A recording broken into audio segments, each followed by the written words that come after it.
Everything's all sorts of fucked up right now. This is great. I don't know why Skype I like fucked it all up. I don't know what their deal is. I can't see myself, but I'm gonna try and fix that. But now like video capture. Test. Hello. No, okay, that's not working. Fucking Skype, you're a piece of shit, man. God damn it, you fucked everything up. Way to ring in the new year, Skype, you fucking assholes. Okay, how am I gonna fucking do this? I don't even know what that means. Okay, yeah, sure, whatever. Fuck. What is on my fucking mouse pad?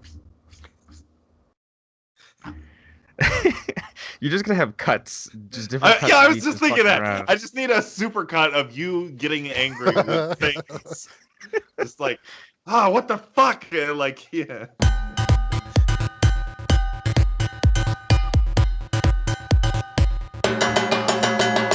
Welcome to the Good Games Podcast. My name is James. I'm Leo. And I'm the tiny little guy in the corner, Justin. It's not If gonna you're make watching any the Twitch. sense. It's not gonna make any sense to anyone watching this on YouTube. It's only gonna make sense to the people watching the Twitch VOD or watching us live. Yeah. Hey, welcome everyone. Indeed. We had our usual. There's what our YouTube viewers and our podcast like audio only viewers don't know is that there's usually a 10 to 15 minute lead in where we all sign on to the call and then Justin gets really upset at anything. All of the technological things required. Yeah. And then Yep. we start. Yeah. So, Yeah, pretty much. and Hey. also, yeah. So this may or may not be my final recording with you guys What the? because this is shocking news to everybody involved here.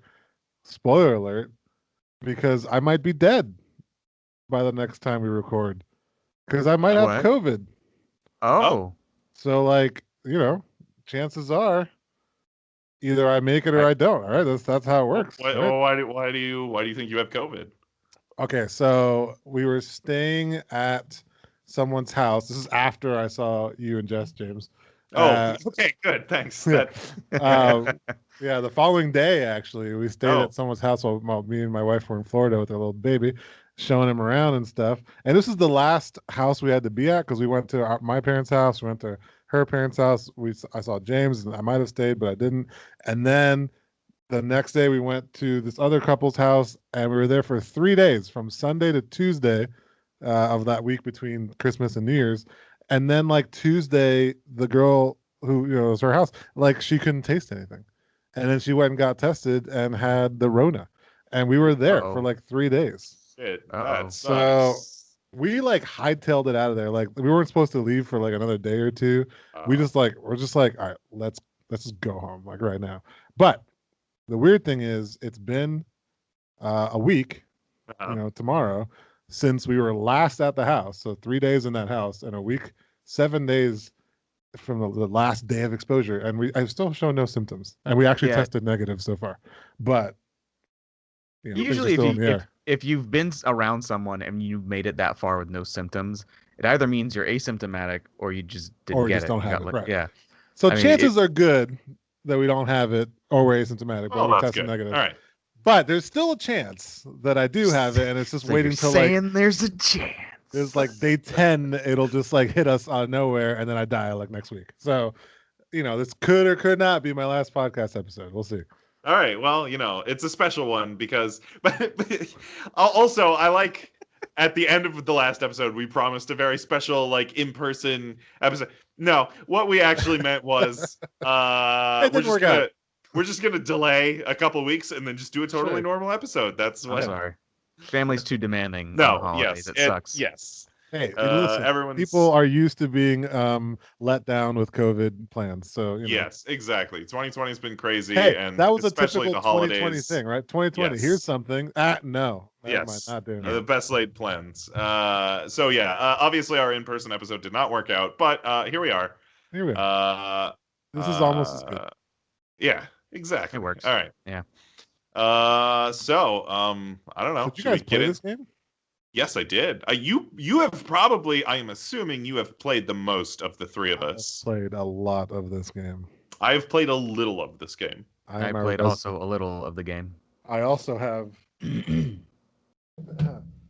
Cyberpunk Code Red Jumpstart Kit. Oh, is that the RPG? Lord. Yes, I've got the Cyberpunk Red official RPG handbook. Now, does that And have? the Cyberpunk World Art book? That's for the actual one. Game. That's the one. Oh, but that's the CD Projekt Red one. Yes.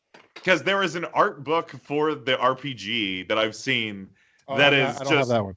mwah, it's got the like most hilarious, like very 90s, very very like the original like- art for the RPG is Oh, like yeah. it's yeah, just like it's like just like the most 90s like punk rock, like yeah, and then like yeah. but also people just have like cybernetic implants, but they're like yeah, like Yeah, every piece of artwork is just okay, so I think that's why I love this world.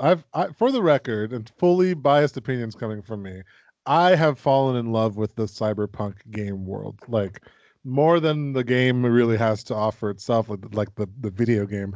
Just the lore and the setting and that whole like that rocker boy sort of dynamic that the creator has spun on the traditional cyberpunk like genre.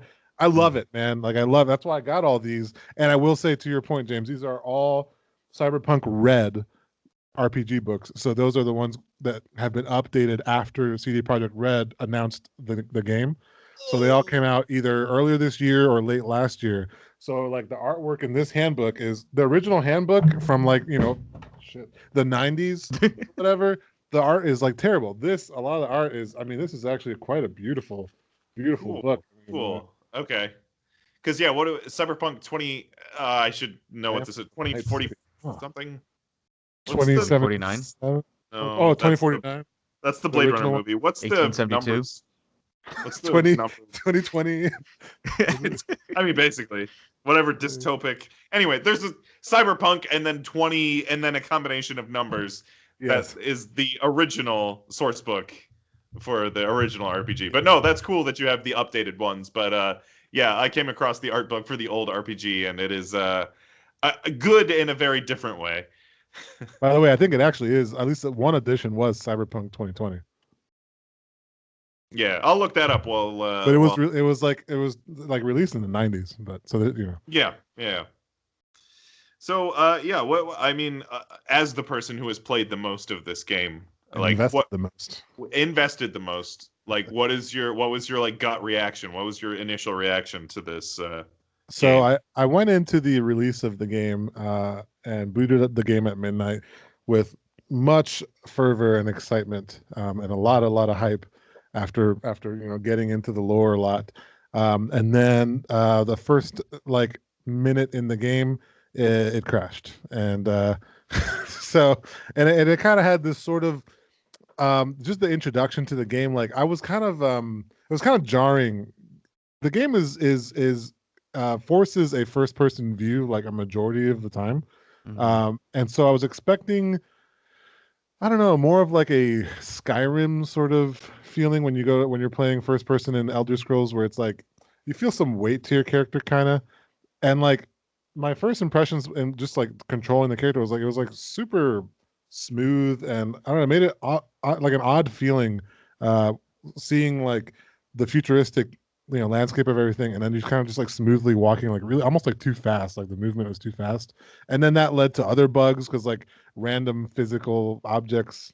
And then it turns out I got turned off the game and then looked online, and the whole world was just upset at the amount of bugs that were riddling this game. So Yeah. Now, are you playing? You're playing on console, right? PlayStation 5. I am playing on PS5, so I don't have as much of an issue as I think most people do. Like I think not contradictory. I always forget this freaking word. The Contraceptive. Oh. The word that means something bad, controversial thing Yeah. that happened with this is that they didn't really give out a demo or any kind of review or thing of the last gen consoles, and PS4 and Xbox One were struggling with this game. Yeah, yeah. That's been kind of the yeah. I mean, I think this is a game that probably could have used. I mean, Honestly, it's another been year it's probably. yeah. It's been obviously it's been delayed a lot, but Yeah, it could have used another 6 months to a year in the oven, I think, yeah. and Agree. Yeah. maybe just cancel the last gen ports because it seems like they had and are still having a lot of issues optimizing on the last gen systems. Yeah. Um, And it's really weird, right? Like the fact that they were just pressured to release this on both console generations and at the time that they did after delaying so much, it's kind of sad because if they had just been able, I'm sure the creators were like, man, we really don't want to release this, but we're getting so much pressure from, I don't know if it's corporate or whatever coming down the pipeline. And it just sucks because if it was delayed another year, yeah, people would have been upset, but like the release would have been so much better and you would have had like no controversy around that, although there was already a lot of controversy just around how much they worked their employees to the grave or something well, but that was to meet the deadline too, right? So I don't know, man. This is one of those things where like, yeah, if you have the means to withhold from getting this game right now, if you have like a lot of hype about it, but you can like hold off on it, do so, because in a year after a bunch of patches and stuff, you get to really appreciate the game just for what it is, which hidden behind all the bugs and stuff is a really fantastic game, I think. and that's kind of where I am. I'm somewhere between 5 to 10 hours into the game, and in in my first play session, I have actually yet to have like a crash. I'm Mhm. playing on PC. The most common thing that I encounter are just like weird animation issues. Yeah, Like yeah. my favorite one was like I sat down at a bar and I was like my character was like sort of flirting with the bartender and she like pours me a drink and I pick up the drink and I'm like, yeah. And then my hand just goes I'm like, oh, okay. This is Yeah. great. And Yeah. it's a game that's taken itself very seriously, right? It's like a very Yeah. serious. It's not like the open worldness of it was compared a lot to Grand Theft Auto leading into its release, but Grand Theft Auto, that series kind of is up its own ass a little bit. It's they kind of have Yeah. serious moments, but also just kind of ridiculousness. You're right. It is as much serious as it is a parody, This and game Yeah. sometimes a definitely parody of itself. Yeah. yes, and this game definitely is not that. Like it is trying to be like a hardcore Blade Runner movie the whole time. And so then when you have a freaking hilarious animation glitch, I feel like it's a you know deterring from like what the story is trying to portray to you. See, that's interesting that you invoke Blade Runner too, because I mean, there's a lot of different, I don't know, visions of what the future is and what visions of what cyberpunk means. Yeah. But I think of Blade Runner being a more quiet and reflective and like meditative version of the future.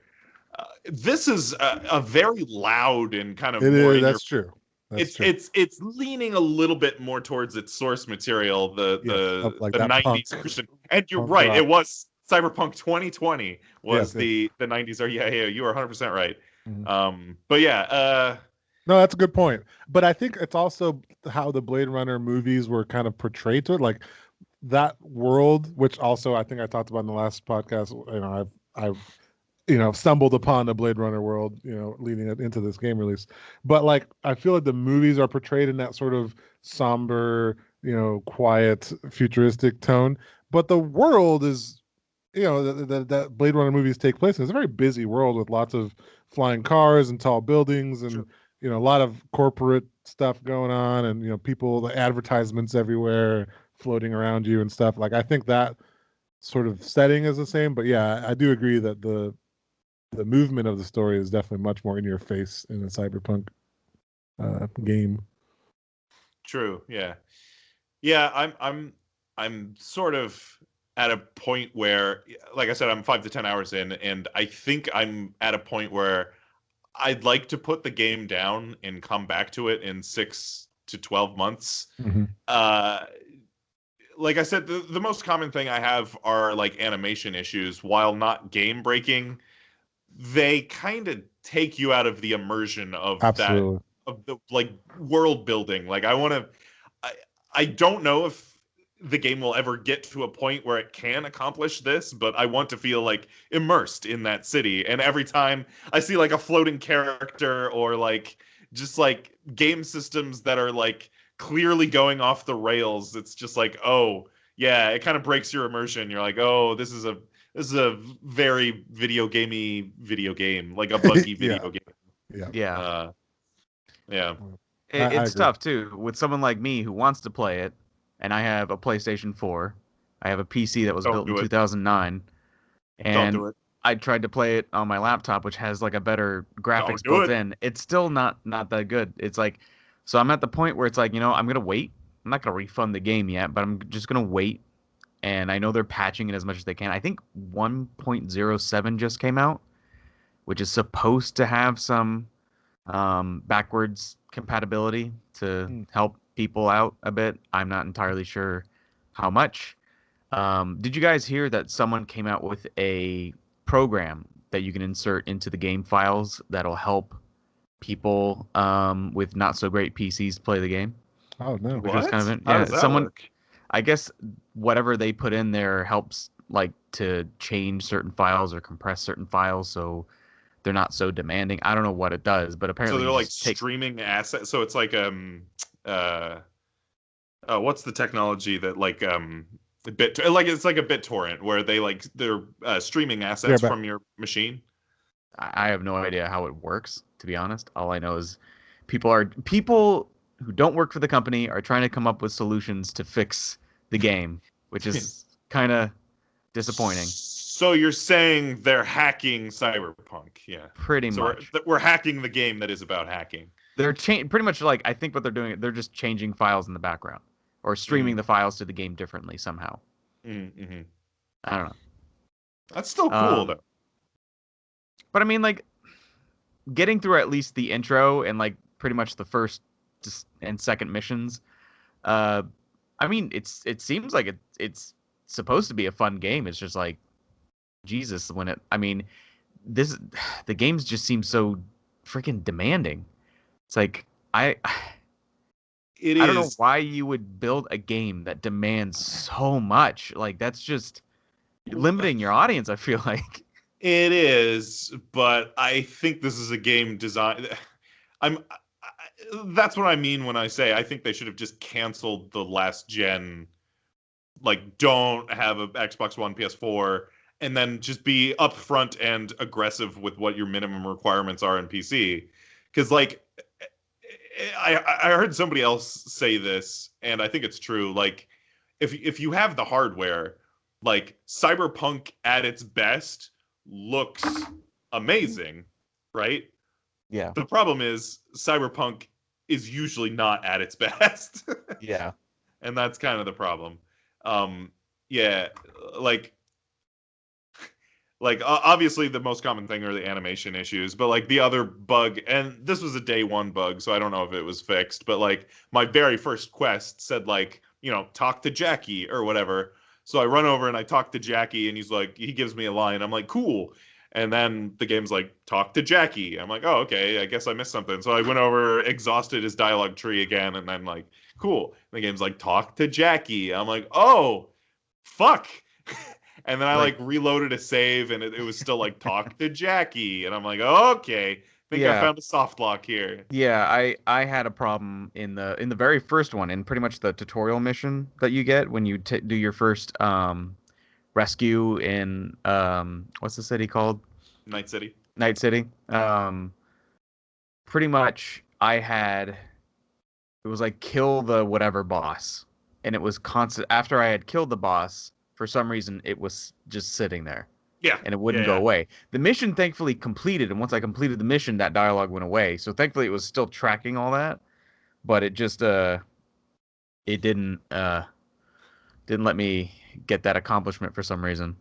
Yeah, I've had enemies that won't die. So I'll be like in a combat and I'll like shoot a guy point blank with a shotgun. He's like, Like it just, does the like recoil animation. I'm Yeah. like, what the hell? And then you like punch him or like slash him with the sword or something, and he's like, ugh, ugh, and he like just won't fucking die. And then he'll like shoot you once, and you like, oh, flatline. Oh, great, cool, thanks, Cyberpunk.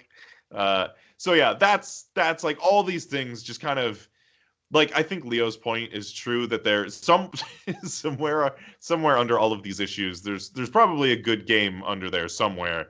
The problem is I reached a critical mass of bugs where I'm like, I don't want to have to deal with like soft locks and animation issues and weird bugs where I can't kill people. Like, I'll just wait 6 months and then hopefully this will be patched out and then I'll give this game a second chance because like I want to like it. I want to like this game, but yeah, the mechanics seem easy enough. I mean, it's roughly got like the same battle mechanics as like Skyrim or any of the Elder Scroll games, where it's like left to punch, right to defend, kind of thing, with an underlying like hacking system that you're supposed to use.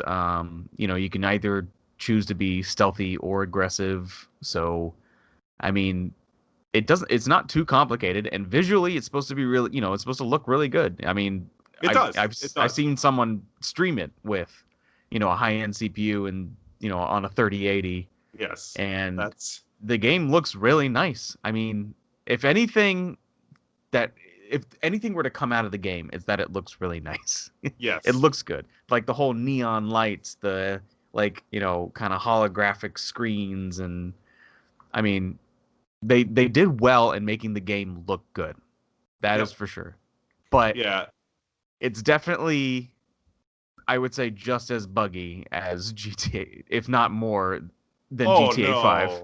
No. I played GTA 5 at launch and I played Cyberpunk at launch. There's no comparison. Like, I mean, GTA 5, GTA 5 at launch might have had a couple bugs here and there that, like, there's some silly stuff if you kind of poke in the corners or, look under the couch. Aha, there's some bugs under the couch. Yeah. Cyberpunk, you walk into a room and there's just bugs everywhere. And you're like, oh, Jesus Christ, where's all these? There's fucking bugs everywhere. Yeah. No, it's there's no comparison in number of bugs. But you're right. The game does look beautiful.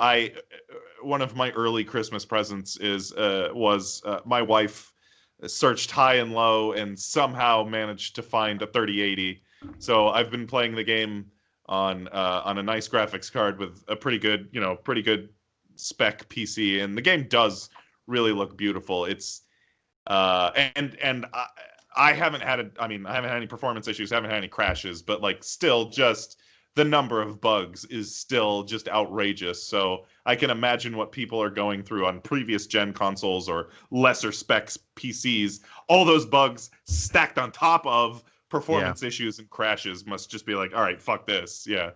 Pretty much, I would feel like, so you have to have at least something, so you have to have a CPU from at least the past 5 years. You got to have a GPU from at least the past, like, almost 3 years. I mean, just to get at least 60 frames at 1080 or something. And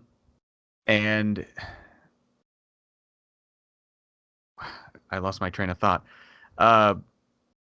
Gotta have a good PC. That's the thing that sucks is like, I mean, and you pretty much want to run it on a solid state drive.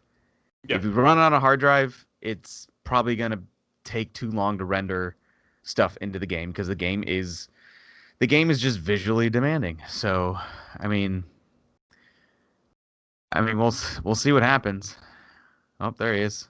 He's back. Hey, he's back. I'm back. So yeah, Justin and I we talked about how the game is beautiful if you run it on good hardware, but its many bugs get in way of all of that beauty. We talked about I don't know, what else did we talk about? I felt like we had a question for Leo. Oh, I know what I was going to ask Leo. What do you think of like the gameplay in Cyberpunk? That's one thing we haven't really talked about yet.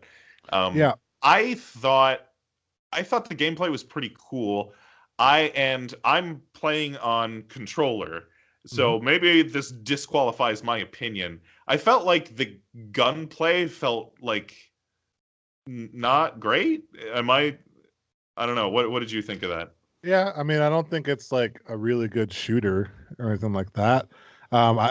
In full disclosure, I grabbed a katana as soon as I could and started just swinging melee weapons. So I don't do a lot of gunplay. I do have sort of a secondary pistols tree. That's skill tree. exactly how I was playing the game. Yeah. So, but yeah, I often have better luck just hacking and slashing, and they have a lot of cool. I will say the RPG elements of the game are really, really good to me. Like the way the skill tree works, the way the attributes feel. Like I don't know, it all feels really good, and a lot of that is based on the rule books from the RPG.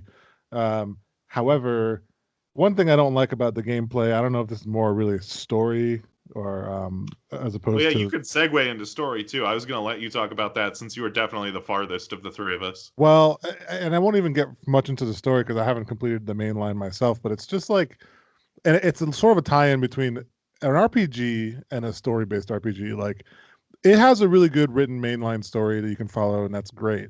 But I think part of the appeal, especially to someone who started studying the tabletop RPG a lot, is to kind of have your own character in the world. You create your own character, you style them however you want, you create whatever stats and everything, and you complete missions however you want.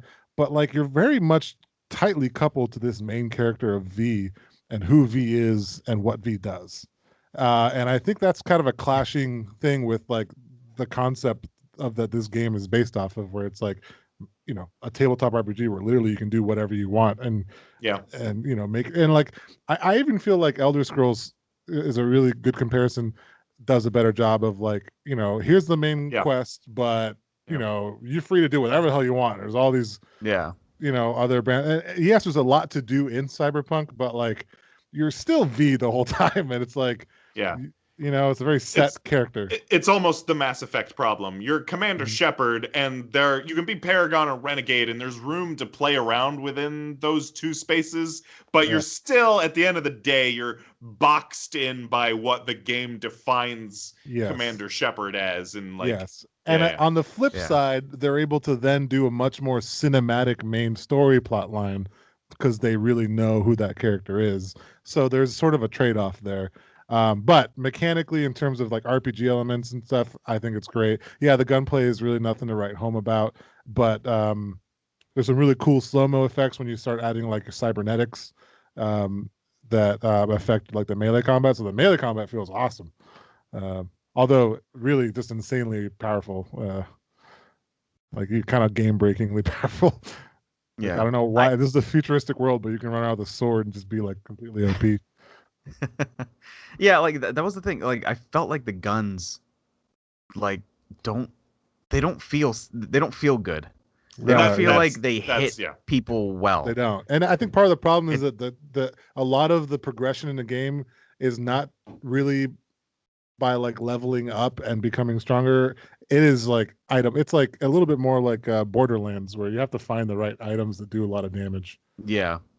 Yeah, that's what it kind of reminds me as. So it's like as you're shooting enemies, you're not seeing any kind of the enemies kind of like reacting too much to it. So you're just sort of, and you're not really seeing a lot of damage come from it either. So you're not getting that, I don't know, that satisfaction of shooting someone. It feels like you have to find the epic gun that does fire damage or something crazy like that. So. Once you do find the epic gun and maybe get a few little like skill added things like 30% more damage to headshots with pistols or whatever, man, it's pretty rewarding to just blow someone's head off with a revolver. Like that feels pretty cool. Yeah. But it takes a while to get to that. I think that's I agree. That's kind of a bummer. All right. Okay. Like, that's exactly what I was trying to describe. Also, for the first few hours, run around with a sword. That's the plan. Small complaint to the game. I mean, I have things I like and things I don't like. But for a game that does so much sort of advertisements in the style of like what that world would do, and lots of sexualizing of advertisements, and there's like boobs and asses everywhere and sexualization of the ads and stuff. Mm-hmm. This game has very little to do in terms of like, if I'm a perv and I want to like see some video game sex, like there's not a whole lot to. You can see genitals in this game when you're creating your character, right? Like, but there's like one person you can talk to have like some pre-rendered sex scene, like, and then like one person to romance, and there's not a whole. I just wanted more, just like I don't know. I just wanted to be More Leo more sex, wants more please. sex. More sex, please. Yeah, they like advertise like It just sex seems and drugs. yeah. Like, there's not and, a like, lot. There's a lot of there's- drinking. That's good. I yeah, guess everyone drinks a lot. There's And a they sure lot do of say drinking. fuck a lot too. Like Yeah, goddamn. the There's a cursing lot. Sure says you know, bitch a lot. the cursing is adequate. I appreciate the cursing. I appreciate the alcohol. I just think I needed more sex, and I would have been happy. More sex, drugs, and alcohol. Okay. What? Not necessarily one that has occurred to you, but what is your favorite bug that you have seen in Cyberpunk? Because mine is definitely the genitals glitch, which apparently Yeah, That's my occurs I've favorite too. seen that. most often on low-end Yeah, machines and last-gen consoles, where your genitals will just poke out of your clothes. yeah, that's pretty funny. It just looks Is like that- you forgot to zip up, right? Yeah. Did they ever patch that, or is that still a problem? I hope they never patch it. Yeah. I haven't experienced that on my machine, and I want to. The That's problem why is I the wanted to problem like is just install it fi- on my machine and just see if it Just- happens. just out of curiosity. The other thing Yeah. I didn't realize is on the character creation page, if Mhm. you make your person female, you Uh-huh. can give yourself a giant rack and a giant hog. Oh yes, I absolutely. didn't realize that. Yeah. We could Totally be. would have done it. Yeah, and then you can choose whether it's a feminine or masculine voice, and just really confuse people all the way. But the problem with patching that, of course, Justin, is you got to find a big enough patch if it's a big enough member. Oh. Oh. Patching over that. You guys seen any other good bugs? I think my favorite one is one I found on Reddit. I'll share it with you guys. Where it's like someone tries to hijack a car while it's like crashing into another car in front of them, and then so as they're dragging the woman out, and she stares at like your camera, like, please don't do this. The car starts floating in the air, and then the character is like flying, and then he gets out, and then for some reason cars start exploding everywhere, and then immediately gets like 5 stars on and the police are like not to be trifled with in this game. Like if you get 2 or 3 stars, you're dead. And you got, Yeah. like suddenly there's like robot police everywhere, like attacking him. It was really hilarious. Yeah, wasn't like like the a very police audio ominous- going off in the background? Yeah. I do like the very ominous, please don't do this, and then cars start exploding. And It was definitely like uh, it's like the GTA moment of the Yes. Cyberpunk when the cars randomly start crashing and they don't It was the that was game doesn't probably know what to do with it. to me, that's the masterpiece of bugs. Like I've yet to see a better bug than that. so Cyberpunk, guys, any any last thoughts on Cyberpunk? If you're watching this, you might see things are a little different. Our eagle-eyed viewers might notice that we're wearing different clothes. Final thoughts. It's a good game. Ish. It's going to be a great game. You think so? Okay, that's my question. Do you think this will be a great game? Like a year Is this going to be a two? No Man's Sky situation, pretty much? Yeah. Is the Yeah. narrative about this game going to shift in the next year or Yes, two? I think Yeah. so. I Okay. think if this game cooked another year or two, it would have come out to singing praises. I think it came out too early. They were rushed. There's a lot of controversy and whatever. Give it a couple years. Give it some patches and some additional content. And this is the company that will do it. Like CD Projekt Red is passionate about their projects. But I think that they will provide updates. They'll provide content. And when you get the on sale game of the year, I guess it won't be a game of the year edition probably, but when you get the on sale version, you're going to be really, really happy that you purchased it. Yeah. I mean, they got to work out the bugs. It's a smidge too buggy. Like if they could tone it down to GTA levels, I'd be fine, but it's just there's too much crazy shit. It's too demanding. Like it shouldn't require you to have, a nuclear powered PC. And I mean, just those two things alone, I feel like the game would just, it would do well. It would be a solid game already, certainly. But then again, you got to blame you gamers because you rushed them. You were complaining a lot. Come on. I saw a good point by someone. It was like, man, come out already. This is crazy, whatever. And then the same people are like, man, I can't believe you released this garbage. It wasn't ready. No. Like, what the hell? Yeah, no, I'd rather have, I'd rather have a good game eventually than a bad game immediately. Yeah. I will say, in terms of like, just how much the game is demanding, I do hope that future patches help with sort of backwards compatibility. But the game is gorgeous, and like Yes. what they're able to do visually, is very, really impressive. So I think there's grounds for why it's so demanding. But I do agree, it needs to be tweaked or have some options for lesser systems. But yeah, it's going to be one of the best games of the decade. Wow. Eventually. Really? Wow. Eventually. That's a big What statement. the hell? One of the best games of the decade. Yeah. Holy shit. Yeah. That's big Like words. I think it's Witcher Them's 3 I- level. I Witcher 3 Skyrim level. Like, I mean, I got a these are games spoiler for you. It's not even one of my best 5 games of the year. So Oh, they well, got away. it's not one of my best 5 of the year. No, yeah. But it's gonna be the best 5 of the decade. Wow. All I right. hope. They got a ways to go. I'm confident. I'm confident. Okay. Holy shit. Damn. Speaking of which, do you guys want to get into our top 5 games of the year? That or you Oh, can promote the stream. Last year. Let's promote this stream. Hey, do you enjoy this show for some reason? Sorry. You can you can support us. We are on Patreon. Don't look too close at those Patreon. Everything on incentives. Patreon is a lie. Don't read that too closely. Just know that your money would go to helping us run this podcast. Also, I don't know. Is it good to point out that that we are also a video podcast? If you want to see that we actually are now wearing different clothes instead of just hearing our different clothes, because very good hearing, you can hear the difference in acoustics in our clothing color. Yes. Yeah, you can watch us on YouTube, and we stream on Twitch. Good Games Podcast.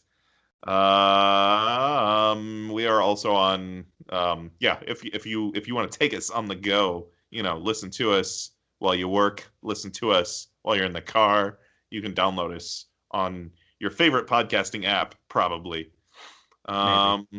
Maybe. Yeah, Most likely. most likely. So let's get into it. Our top 5 games of 2020. Who wants to go first? Should we each do I think let's our go list? around. I think let's go around. Everybody, Yeah. 555 Yeah. 444 323 222 111. Okay. Then we need to collaborate and come together as a group and decide what the top 5 games Ooh, okay. of the podcast will be for Okay. 2020. All right. Okay. All right, Okay. who's going first? I mean, I could go first since All right, I let's feel do like it. I'm not gonna have the greatest list in the world, but here we go. I had number 5, Spelunky 2. Oh, nice. Yep. Yeah. I feel like, obviously it was a game built off of Spelunky, but Spelunky 2 gave me the most satisfaction of wanting to hate myself when playing Yeah. the game. So Yeah. and I honestly, throughout the year, I mean, hours wise, I put a lot of hours into that game just trying to progress, and I'm still not good at it. I still keep dying to 1-1, and it's horrible. But Spelunky 2 for my number 1-1 is fucking hard. 1-1 is no joke. 5. Yeah, That made 1-1 hard. yeah. Yeah. That game is definitely hard. Every once in a while I get a crazy run, but for every crazy run I get, I also die on 1-1. So It's for every crazy, every good run you start doing, you die in the shittiest way too. yeah. That's what always ends up happening. That's Spelunky. Yep. Check it. Who's going next? I don't care. I can go. You want to go? I don't care. All All right, my number 5. My number 5 is a surprise, probably to you guys and also to myself, I think. But when I really thought about it, I was like, I've put a lot of hours into this game, and it feels wrong to exclude this. It is the only Nintendo game on my list, and it's not Animal Crossing. My number 5 is Clubhouse 51 Worldwide Classic Games. Ooh, that's a good one. Oh, okay. Yeah. Wow. I spent so much time. Leo and I were just talking about shogi. This is the game that taught me how to play shogi. I spent a lot of time. My wife loves to play Yahtzee. She loves to play. There's a little billiards game in there. You can play. billiards. Pool? Pool, yeah. No, what's it? There's 8-ball. Do they call it 8-ball? Is that like a Or different 10-ball? version? It's like the one with the diamond, right? Know Where you have to anything like. about billiards? I barely know how to I hit. think the it's stick. called 8-ball. Is like the standard variant. Like when Yeah. you say let's But play pool. you have to hit the 8-ball last or whatever. Right? Yes, most people. I Yeah. think Okay. Yeah. it's just You're called saying the 8-ball? name of the actual game is 8-ball, something Right, like right. that. Because there's a bunch of different You games you can just play say with a set of. billiards. All right. Anyway, I overall spent way too much time talking about category. it, but it's good. The presentation of this game is just off the charts, and the presentation really makes a difference. Clubhouse 51 Worldwide Classic Games. It's great. Cool. Cool. I will go with number 5. I'm gonna give it to Final Fantasy VII Remake. Wow, nice. Okay. It's not the bottom of my top 5 just because it did sort of fall right into the trap that I was thinking it would. That is, it's a great game, but I really want just the whole story and not like the first episode of the broken up, episodic yeah. nature. But I was very pleasantly surprised with the mechanics and the visuals and not so much the voice acting, but there's a lot of really great things that I loved about the game, and so much so that I would say it's one of my top of the year. Nice. Nice. Good. pick. Mhm. All right, All right. number 4, Justin. Number 4. I put Hyrule Warriors: Age of Calamities. Nice. Yeah. I mean, nice little filler for the Mhm. year. I mean, nice little filler till we get the sequel. So it gave us the it gave us what we wanted. It's a Hyrule Warriors, and it had the artwork, it had the music, and it felt good. I mean, it's just nice to have a little bit of Zelda when you're cooped up. A little bit of new Zelda. Granted, it's not like Zelda, but it's Zelda. It's Zelda enough for Justin. Yeah, it's good enough for me. Yeah, that game was good. My number 4 was we reviewed on this show. It was initially a little bit of a disappointment for me, and I think my review of that came off a little bad.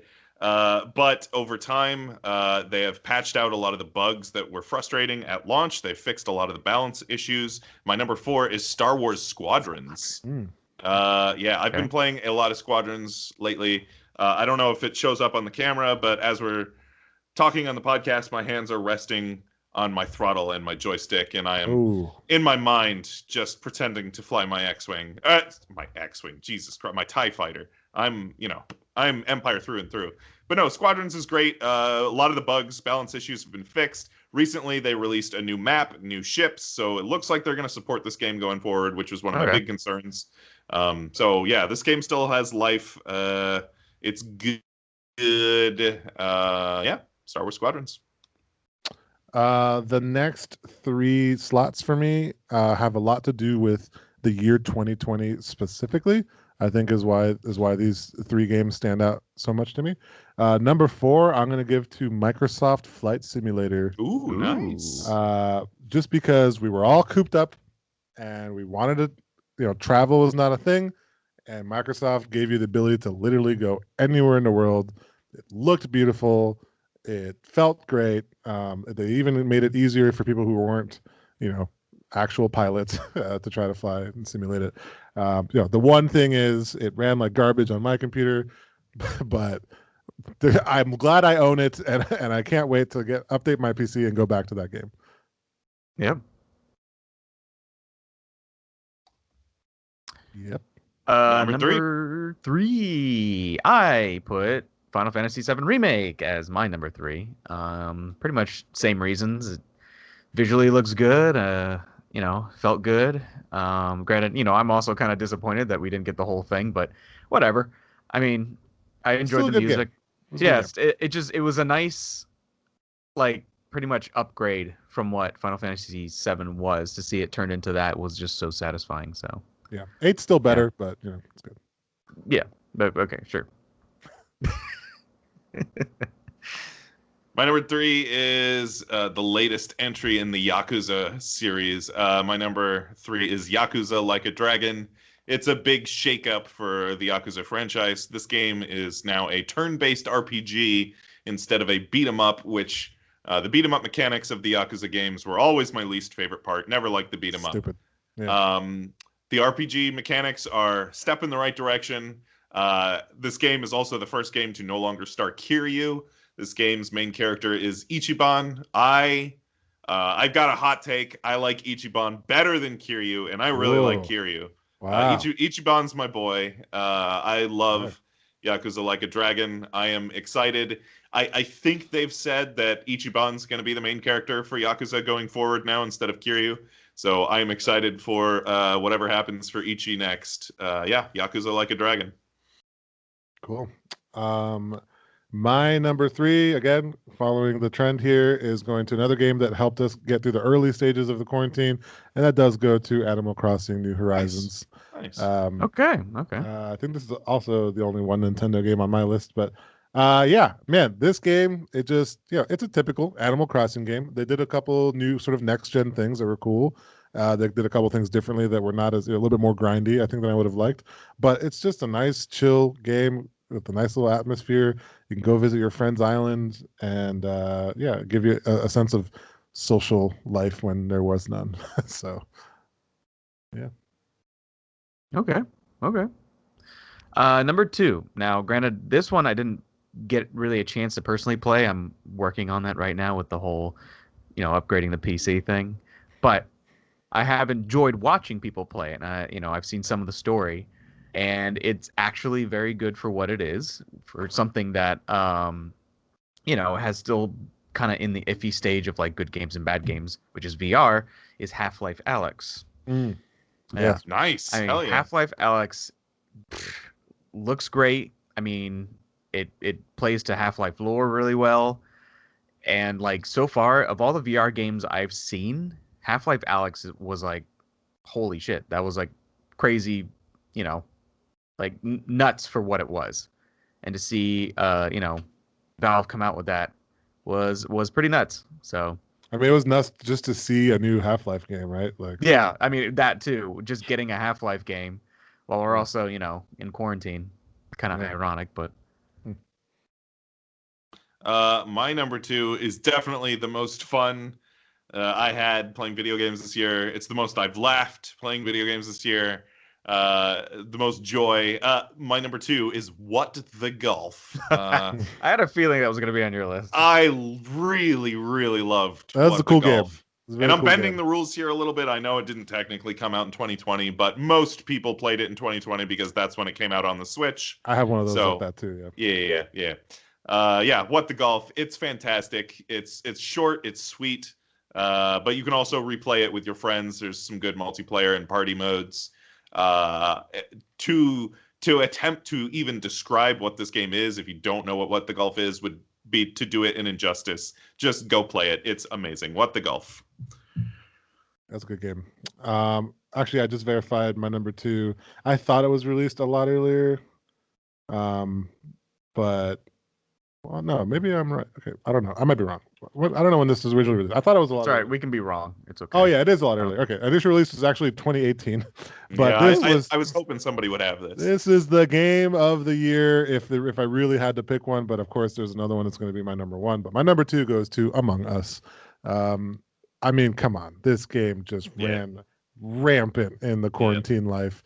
I had a tough time choosing between this and Fall Guys because I think both of these kind of like swept the world very quickly. A very basic game that kind of swept everyone's entertainment attention. But Among Us, to me, just sort of like to me, it was much more entertaining and lasted longer and still I think is a really fun game if you can get a group together to play it. But a good game of intrigue and douchebaggery. Brian Style is probably great at this game. Yeah. Betrayal. Yeah. Betrayal and murder. My number 1 Oh my god, this is it. is the game that launched at the perfect time, Animal Crossing. Nice. Oh. Wow. Okay. I put it at number 1 because okay, nice. Well, because Animal Crossing, like, granted, you play a game, and most of the time you play through the story, and you finish it, right? Animal Crossing is not that. Animal Crossing, you continually play, and you get to have all the events throughout the year, And goddamn if it didn't fucking launch at the perfect fucking time. Yeah. Really I did. mean, and we had been, waiting for an Animal Crossing. So, I mean, it was the perfect, I mean, granted for what 2020 was, it was the perfect time killer, the perfect, time filler, the perfect, like, get your mind off of things, the perfect get away from things, just kind of sit down and just manage your island and talk to little animals. And it was such good timing. May not be the best Animal Crossing, I'll say that. Right. But The year matters, timing-wise, though.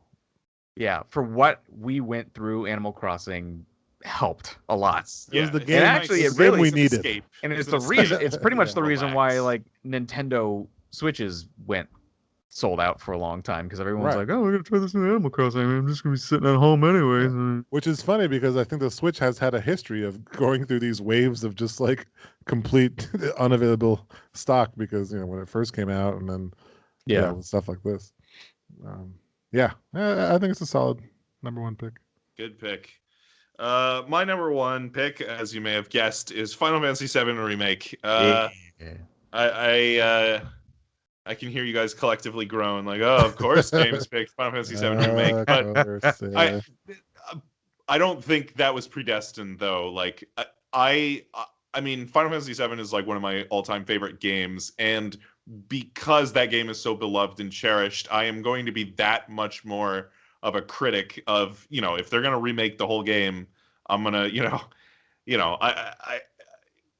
I don't know. I judged this game very harshly, and it passed the test. I can't believe how polished it was, how good it looked. It was. How That is true. you're right. I mean, it's got problems. Obviously, it would have been great to have a complete story all in one game. Yeah. But I liked that. I mean, it's kind of easy to fuck something like that up, and I'm so glad that they didn't. Like, the game knows who its characters are, right? And that's the one thing I was afraid that it might fuck up. Like, because a lot of the more recent incarnations of Cloud are like, he's a fucking badass, and he's so badass. And, oh yeah. No, the beginning of this game, Cloud is a fucking goober, and the game knows that. Like, there's some good banter. And the game gave me both exactly what I wanted. And without spoiling the ending, if you really want to spoil the ending, we have our own episode on this. The game also gave me what I didn't know I wanted. And I'm very excited for part 2, part 3, whatever's coming next. Hopefully that gets here sooner rather than later. So yeah, game of the year for me is Final Fantasy VII Remake. That's solid. That's solid. Okay. And of course, you'll groan at mine too. My number one has to go to Ghost of Tsushima. That's not what I thought it was going to be. Oh yeah, but yes, absolutely. that makes sense. Absolutely. Yes. Well, Not here's the surprised, thing. Here's the thing. Ghost of Tsushima is probably the only game in the last decade that I feel has really tried to give an honor to the sort of classic samurai, in film that we know of and stuff that I fell in love with, and like really gave it a good effort. I mean, the game is not perfect. It's very much sort of a AAA game feel, but they respect the culture a lot. They respect the cinematic approach to samurai that I crave from video games, and I just hope that it's an example of like, what people want to see more of, and then maybe get more games. And the more realistic or serious the samurai games get, the better, the happier I will be, because I don't want Ninja Gaiden 20. I want fucking, Way of the Samurai Simulator. And I think Ghost of Tsushima was really, really, really good step towards that direction. Nice. All right. I cannot believe, before we go on to try to collectively rank as a podcast, as a group, our top 5, I cannot believe nobody has The Last of Us in their top 5. It was an honorable mention for me. Yep.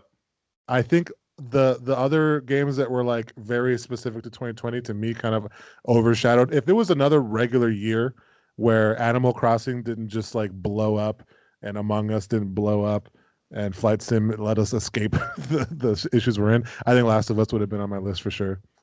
No one had Fall Guys, the big hit of the summer. I was between that and Among Us for making it my number 2 slot. I feel like Fall Guys had like a good running for a couple months, but then it would just kind of It kind of blended into Among Us. Yeah. Everyone who was playing Fall Guys switched over to Among Us. That's kind of how I felt about pretty much. Like I was thinking about my number 2 spot, and it was between those two. And I would have put I couldn't, like, we were not picking 6 games here, and I really wanted to choose the other ones. But so yeah, it was a good game, and it had a lot of hype. But Among Us just really, I think, was the one that really I remember more. Also, no one had Doom Eternal or Resident Evil 3, which I guess of anyone that would have probably have been me to put those on the top 5. Yeah. I didn't play much of Doom Eternal, and Resident Evil 3. I liked it, but it just wasn't as good as Resident Evil 2 Remake. I felt like it was a big step backwards rather than forwards from Resident Evil 2 Remake. So yeah, those would be my honorable mentions, though, if I had to give honorable mentions. And also, I didn't have Among Us on my list. I really like that game, but technically it came out in 2018. Even though I bended the rules on one other game. You can only bend them so many times. I'll bend the rule for Among Us. There you go. All right, what are our collective group top 5? This is gonna be tough. Yeah. What was the ones that showed up in all of our lists? FF7 Remake, right? Yes. Animal Crossing. And Animal Crossing. Yep. I do agree those two should probably be on the list. Yes, agreed. Did multiple of us have Among Us, or were you the only one who had Among Us, Leo? I think Leo. Yeah. Oh shit! So was that the only one that had crossover? Yeah, I feel pretty strongly on Among Us that should be.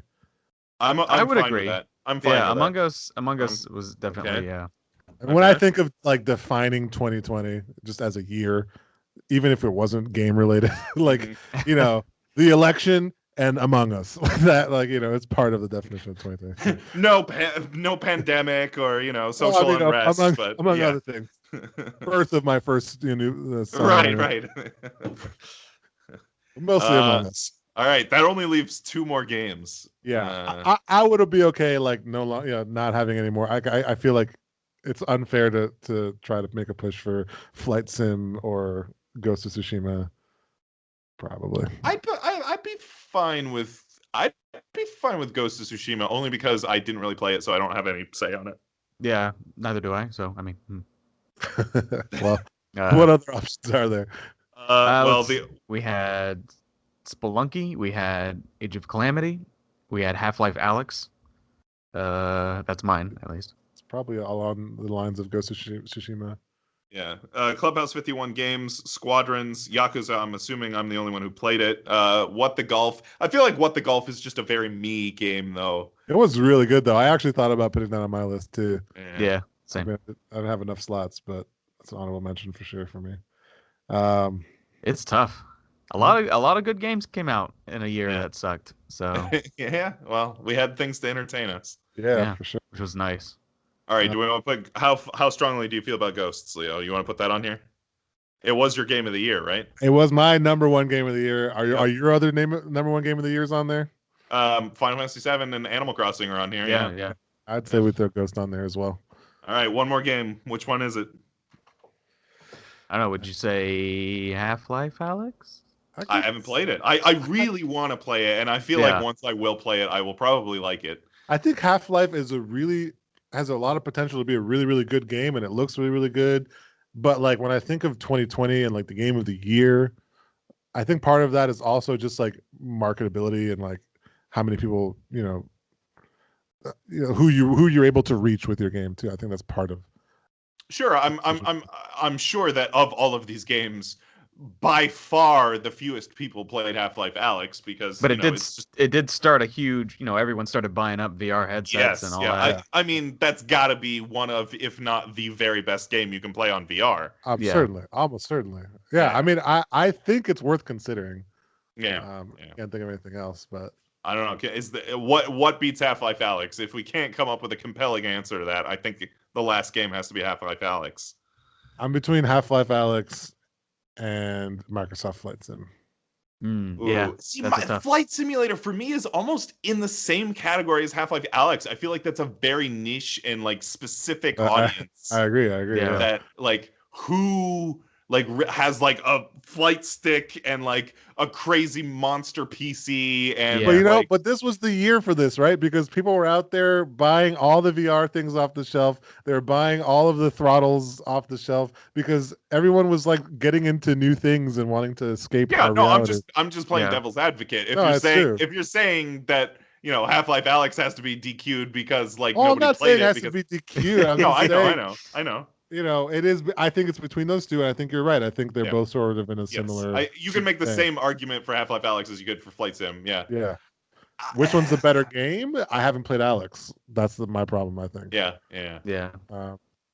Alex does probably look like a better game. Just something. Yeah, because like Flight a Sim game. is like truly a simulator. It Like is, it's like It yeah. actually is a simulator. I mean, you could goof around, but It's only a half step from Google Earth, right? I mean, it's Yeah. yeah. much. It's almost like an educational tool yeah. as much as it is a video game. Yeah. You know what? Honorable mention: chess.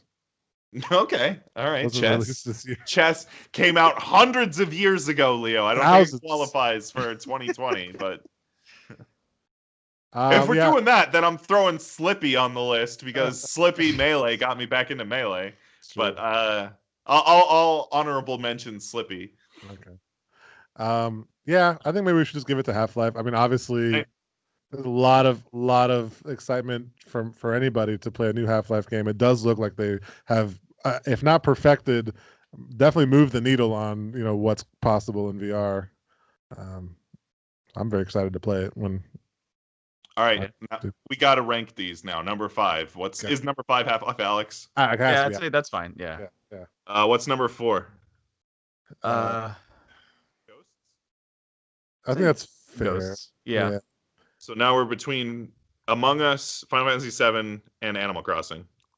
See, that's tough because Among Us definitely had the larger audience. Oh, so well, yeah, because there's almost no barrier to entry because like you can just download it on your cell phone. There's also not much to the game, right? Like, I mean, it's there's a lot, like when you're playing it, it feels like you can play it so many times, but it's a very simple game.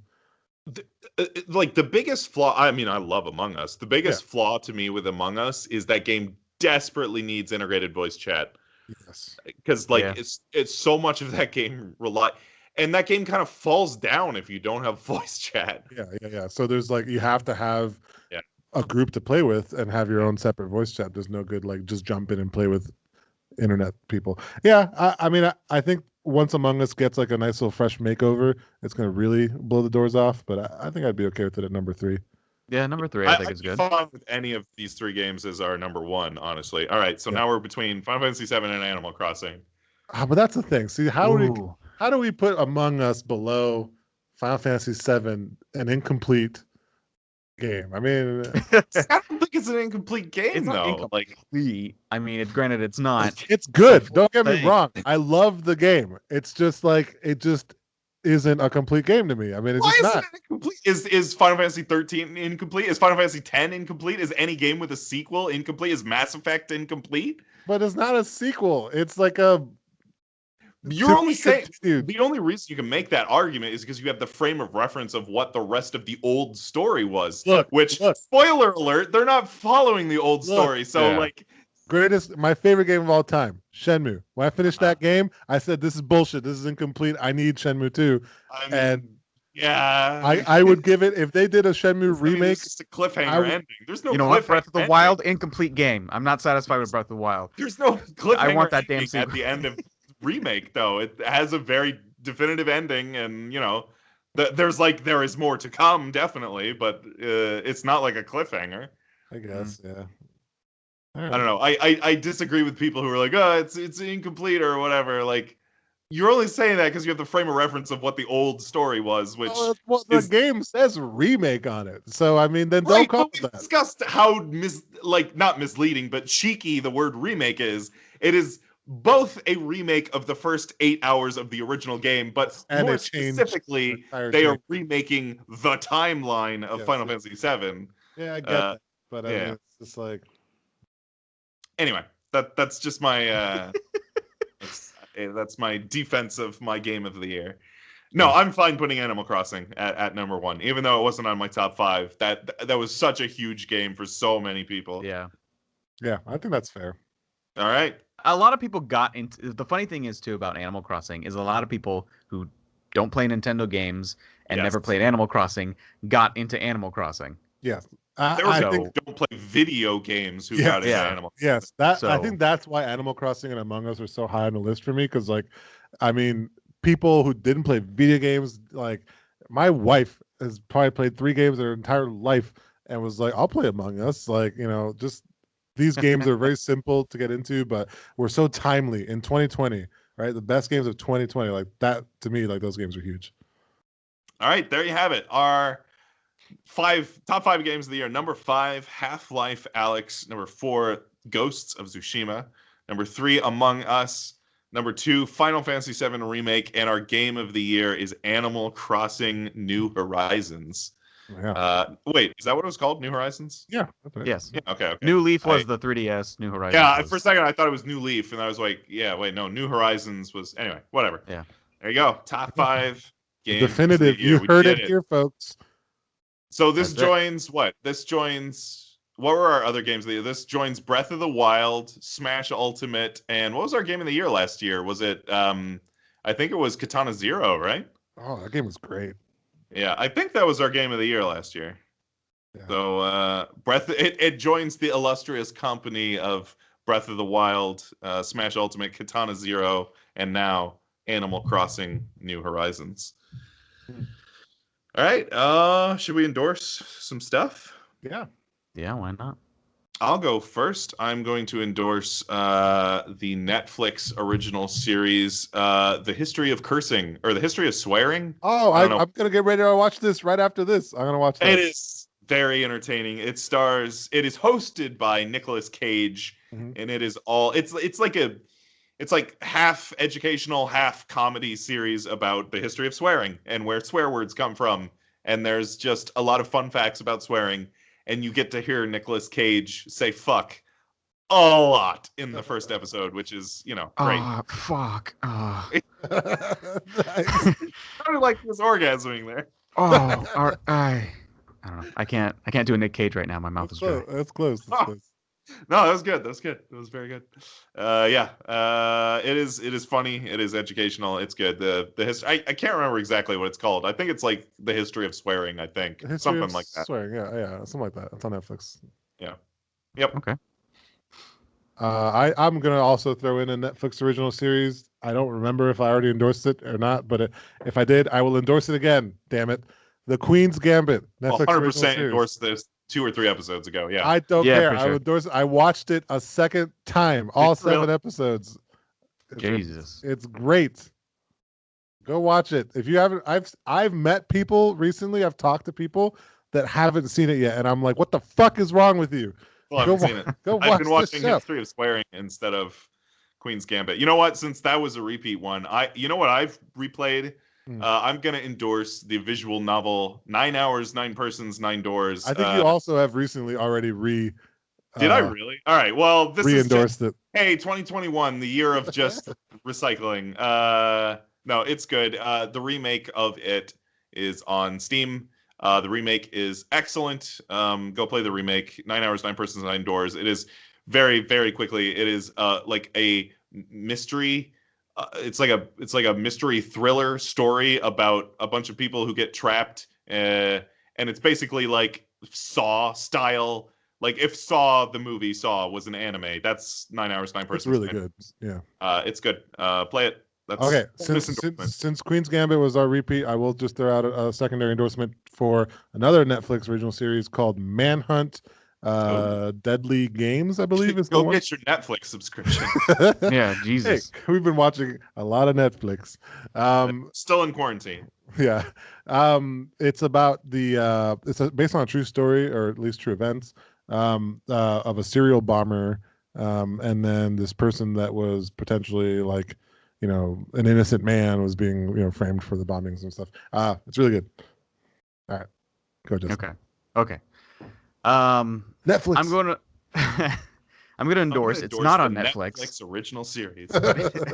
I am going to endorse an original series on Prime Video. Oh, Oh, whoa, there it whoa, is. Jeff Bezos. All right. Jesus. Hey, you fucking gotta Amazon you gotta give fanboy Prime over Video here. some Whoa. love. No. You gotta give Prime Video some love because they're gonna be doing the Wheel of Time. So yes, I fully support. Oh, nice. Okay. I've been watching Star Trek, the original series, Oh, hell yeah. via Prime Video. I'm just Fuck gonna watch yeah. it whatever platform they put it on.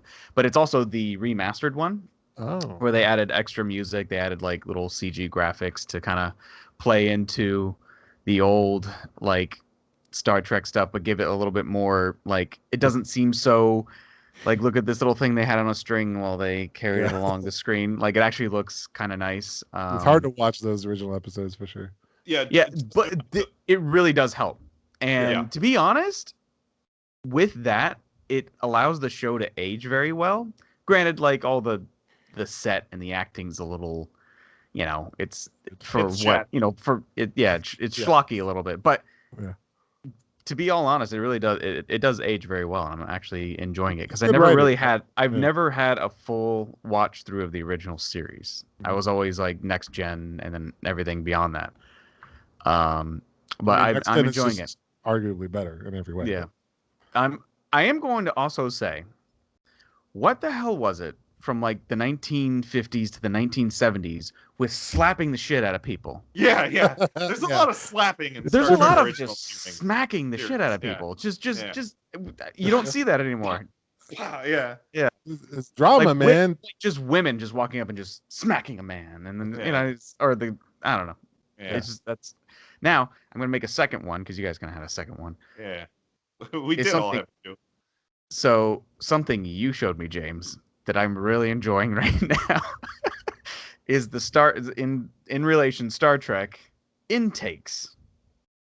Just look it up on YouTube. Pretty much, they took the outtakes of Star Trek, mostly Next Gen, and worked them into the proper scenes of the actual like printed show to make it just seem a little crazy. So it's just like random scenes from Star Trek where just people all the actors are doing something like just weird.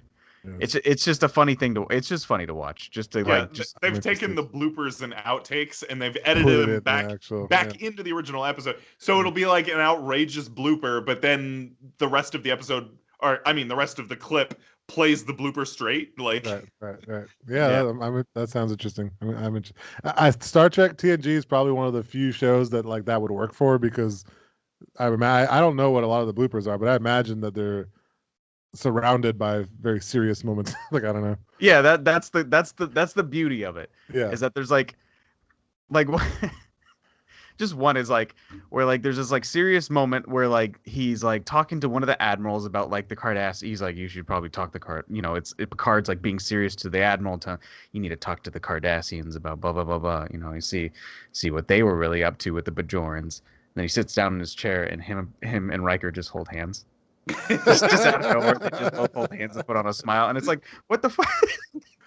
why did they do that? That's great. It's just because it's just them. Like, obviously, the bloopers, they were in some ways they were being silly, but it's just Yeah. if you want a good laugh, just look up Yeah. Star Trek intakes, and there's, Alright. I guess, a couple people have been doing it. Well, yeah, one So guy you- started doing it, and now everybody's doing now Star Trek everyone's doing it. intakes. Yeah, So, and you need to get out on the game, Justin. yeah, I know. I've Put already those started- editing skills to work. Oh There you go. yeah, do it. Yeah, I want to see your own Star Trek intakes. Yeah. Especially the one of Michael Dorn saying, God, Jesus, and like, That's what I that want needs to be. I want to take that one and just work it into just like scenes where something crazy happens, and it's just him in the background. You just hear him in the background going, God, Jesus. Yeah. All right, that's gonna do it, right? I think Does so. anyone yeah. have anything else? We've Hey, endorsed. goodbye, 2020. Goodbye, Yeah. 2020. Fuck you. Go you. get fucked. hey, you want your minds blown? Anyone born in the 19,000s years is this year going to be legal to drink.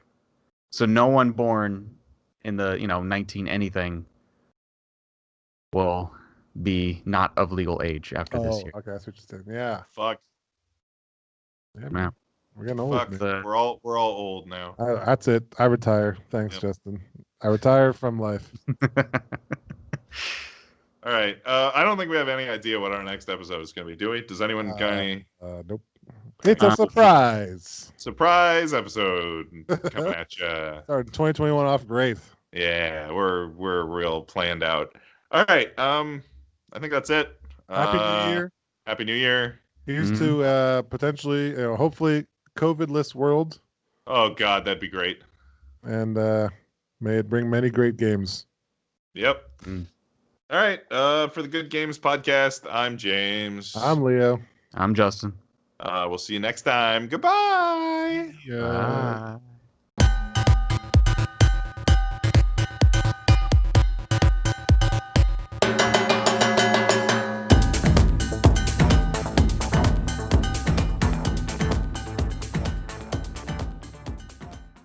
Did you guys? I heard an interview on NPR with Patrick Stewart about the new thing that you watched, James. It's so bad. It was so disappointing. Yeah. I didn't even make it through. I made it like They're going for a season 2 now, I think. I know it got renewed. It's just so bad. It like completely it completely undoes everything that Next Generation it's like the anti Next Generation. It's just like stupid action scenes with like no thought, and like it just undoes all of the character development for so many like of you. Hey, do you have any favorite characters from Next Gen? It's just like middle fingers to all of them. Like they completely ruin 7 of 9 from Voyager. They ruin Picard. They ruin Data. It's like it's just awful. Yeah, I'm not excited about watching that for sure. Yeah, it's bad. It's a bad show. I don't know. But it was really cool listening to Patrick Stewart talk about just like his life. Yeah. I mean, that's the only reason to go watch Star Trek Picard is just for Patrick Stewart. What a legend, right? Like, yeah. If you have like a goal in life of like, leaving behind a legacy and stuff and like making a name for yourself, like, dude, that guy. And he's still good on that show. It's just the writing is bad. Yeah, the writing is garbage. Yeah. I've heard, at least. I still have to watch it. Don't watch. Spare yourself. Just whatever your last memory of Star Trek: The Next Generation is, just keep that pure in your head. Well, actually, I mean, the last memory for most people is Star Trek Nemesis, which was also doo-doo, but I honestly, I think back to the movies, and then I can't remember really what the movies were about. Oh, God. Well, before Star Trek Picard came out, I made the mistake of rewatching all the Next Gen movies. Most of them I actually really like Star Trek Insurrection. All the rest of those movies are just bad. I just remember, like, the movies would have been better as just episodes. That's what I remember. Like, I've definitely seen at least 2 of those movies, and I was just like, I mean, it's not any different. This wasn't really a thing. Could have just That's just why been an episode? Insurrection is so good, is because it just feels like an episode of the TV show that just got stretched out into like an hour and a half. Yeah. Like Nemesis, 2 hours. I remember specifically was a little bit up its own ass. Oh my God, Nemesis is bad, and then Data dies for no fucking reason at all. But then they find another Data. Yeah. Isn't it technically a third android because you have his brother? I love that, like. But yeah, by the way, like Picard, the show is like, oh, Data's the very last android. Like, what about lore? Like, what about B4? Like, what are these things? Like, they forgot their own lore. Like, even Star Trek: The Next Generation, the TV show, constantly forgets that lore is a character. There are so many episodes where like Data's like, I'm the only sentient android in the galaxy. No, you're fucking not! You have a twin brother, you asshole! Yeah. That was just for that small continuity, and then now we forget about it. Yeah, no, Picard, the showrunners for Star Trek Picard watched Star Trek Nemesis, the movie, and they may have watched like 1 or 2 episodes of the original series, and then they're like, cool, got it. And yeah, we'll take it from here. They wrote a show based off of Nemesis and like 2 episodes of original or Next Gen. Yeah. And like there's so many like a sprinkling of the new Star Trek like reboot. Oh, James, movies. You're still recording, by the way. Yeah. Like the show has no identity. It's bad. Anyway, yeah. It's a bad show. I was watching a TikTok where this guy was answering someone's question about like what's like the most inappropriate thing you've ever had a doctor say to you or something. And this guy was telling a story about like how he had a hernia and so he was expecting to have to go to the doctor and cough or whatever. So they're chit chatting, and finally the doctor's like, and this is like the second time he had to do this. Like he had a hernia before, so he was kind of used to this whole process. And finally the doctor's like, oh yeah, go ahead and drop your shorts and whatever. And then like the guy started like he got like a hard on, Oh. and he didn't know why. And then the doctor was like, oh, don't worry, like this is totally normal, whatever. And I'm then very attractive. the doctor leans in and was like, actually, once you made this appointment, I've been waiting for this and I've had a hard on the whole time or something. And then did the check on him without gloves on. And so that doctor lost his license, yeah? and then the patient guy, his hard on lasted the whole time.